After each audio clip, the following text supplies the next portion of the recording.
Hey guys, Mr. Wimp here.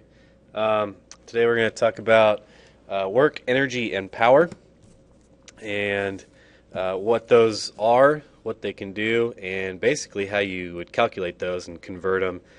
So convert some work into power, and so on and so on. Okay, so we're taking a look at first of all work, energy, and then power.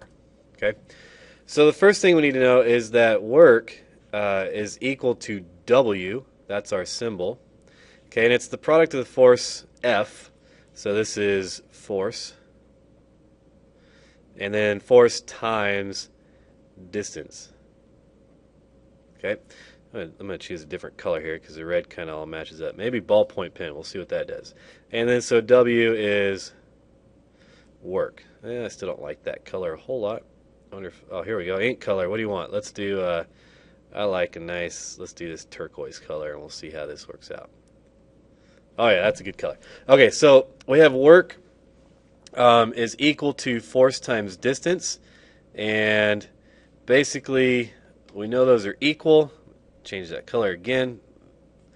You know, it's kind of one of those deals where I don't know. Let's do purple. I like purple for this ink color. That should work just fine. Okay, so work equal to force times distance. Okay, when we look at work, what is work measured in? So when we do this subunit, we're actually going to measure it in something called joules.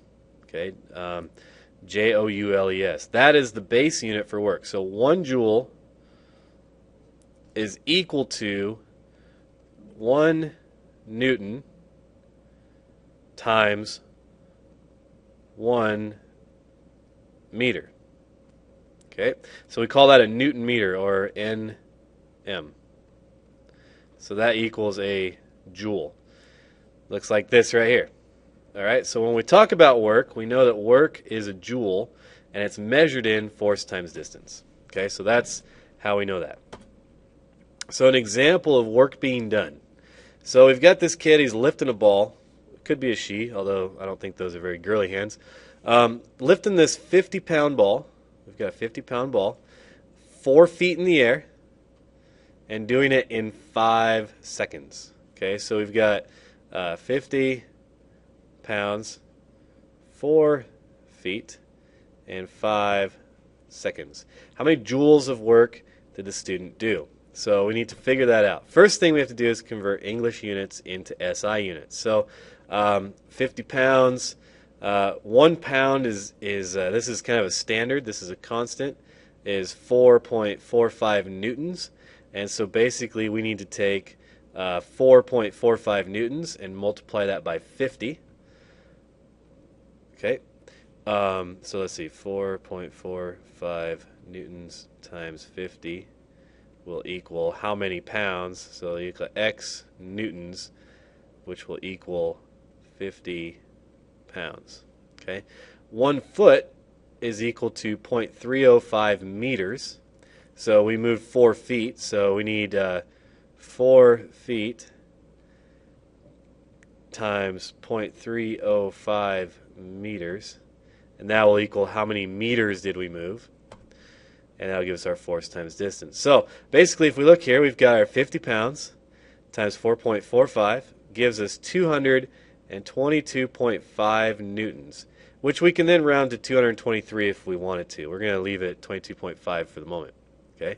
The next one is we do 4 feet times 0.305. That gives us 1.22 meters for our distance. So now we have a force,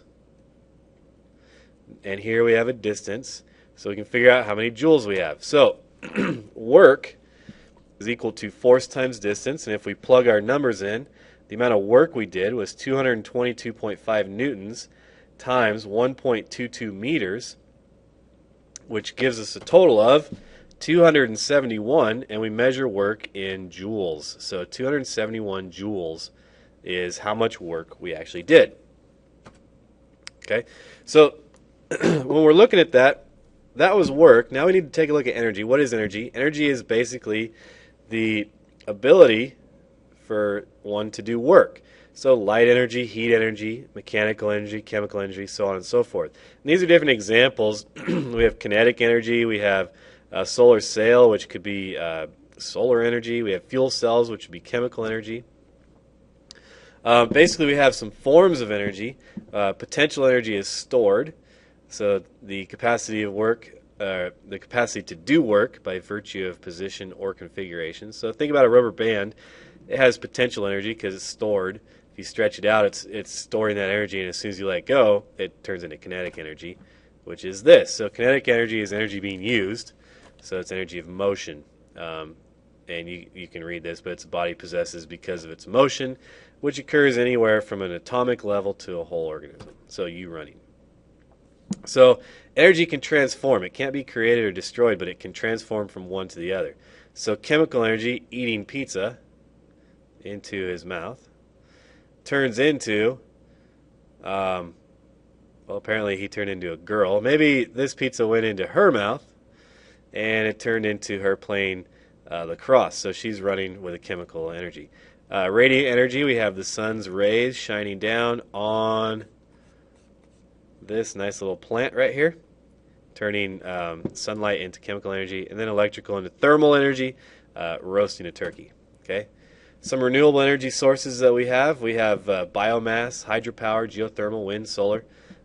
We may be able to see some of these in the caption down below. But basically each one of these are renewable energy sources, which we kind of covered already. Non-renewable, we have coal, petroleum, uranium, natural gas. Okay. Energy has to be conserved. Okay. Energy cannot go away. It doesn't disappear. It can't be made. So basically it turns from one thing to another. And when we check efficiency, we're measuring energy.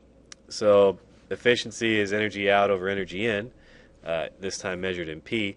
And it's just a ratio that we use to find the efficiency or how efficient a machine is.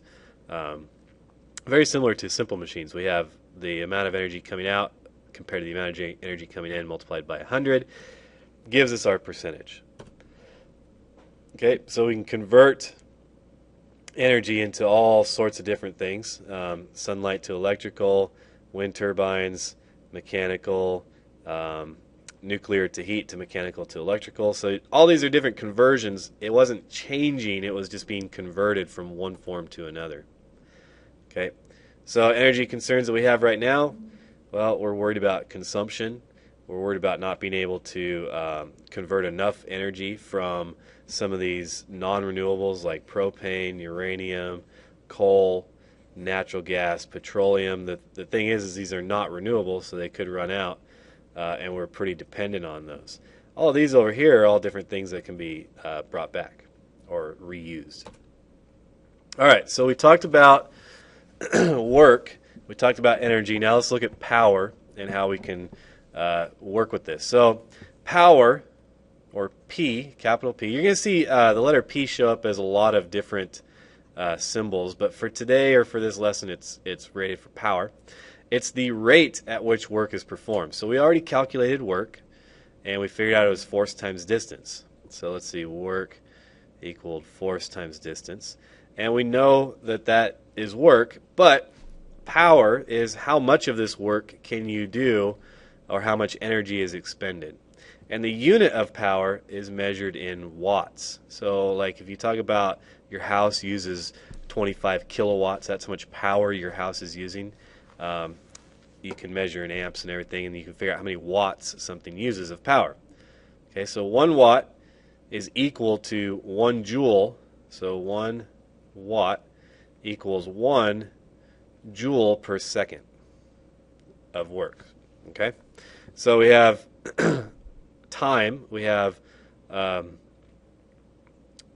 work over time is basically what power is. Okay, so what types of power do we have? Electrical, mechanical, and fluid. Okay, so let's take a look at an example. We have the same person lifting this ball. Remember, it was 50 pounds, 4 feet in the air for 5 seconds. Okay, we already figured out how much work was done, and that was 271.45 joules, or 271 joules if we wanted to work it out that way. So what we need to figure out is how much power was being used. So power is work over time. So how much time was being used here? Well, we have 5 seconds. 0.00 seconds. And how much work was being done? We have 271.45 joules. So if we calculate that out, we will end up with watts or power. Okay? So if we plug that in, we have our 271.45 over 5. And if we calculate that out, 271.45 divided by 5 seconds gives us a power rating of 54.3 joules per second. Okay, so this is power. And this is joules. I don't know if I spelled that right. And then this is seconds.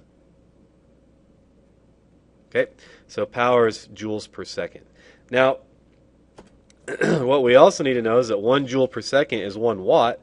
Power is measured in watts, so how much power did we make? We made 54.3 watts.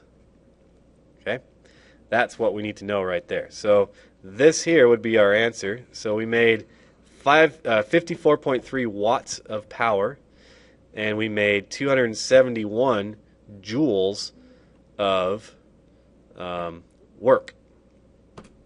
All right, there's my resources for pictures.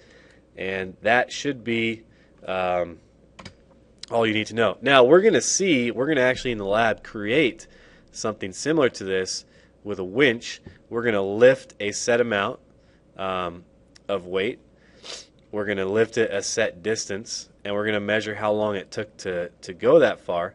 We're also going to know the amperage that we have, so we'll be able to calculate wattage. So basically we would be rearranging our equation here. But the basics that you want to get from this is the equation for power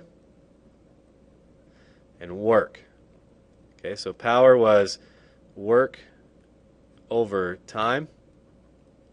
And work was equal to force over distance. Okay, and it's important to know force over distance should be in SI units. And SI units means metric. Okay, so we need meters. We need meters, and we need newtons. So we have to convert those. Okay, so that should be it. We'll go ahead and use that as our example. And if there's any questions, be sure to let me know in class. Thank you, and we'll see you next time.